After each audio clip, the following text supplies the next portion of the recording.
Bugun saharlikka nima yesam ekan? Bugun saharlik qilmasang nima bo'ladi? Ha, bir shisha aroq, keyin yoniga cho'chqa go'shti olishim kerak. Axir men bunaqa demadim. O'zingdan bir narsalar qo'shaverma.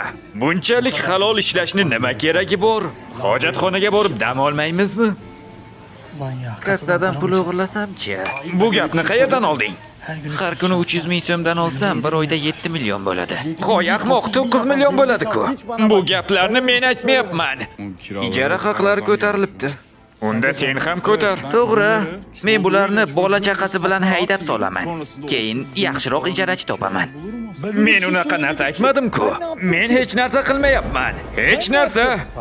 Anchadan buyon janjallashmagandik. Gap qaytaramiz va janjal ko'taramiz. Senga bir gap aytmoqchiman. Nima? Hammasi tugadi. Qo'y. Nima? To'xta. Meni o'ylani buzib qo'ydimmi? Men shunchaki janjal qilamiz degandim. Siqilma, o'zi niyati shunaqa ekanda. Endi aliment olaman. Hamyonim qani? Hayvonlarga deb pul yig'ib, keyin Dubayga sayohatga ketaman. Ha, yaxshi fikr. Men nega bu yerdaman? Bugun onamni pensiyalarini olib, qimorga tikib yuboraman. Bular jinni bo'lganmi?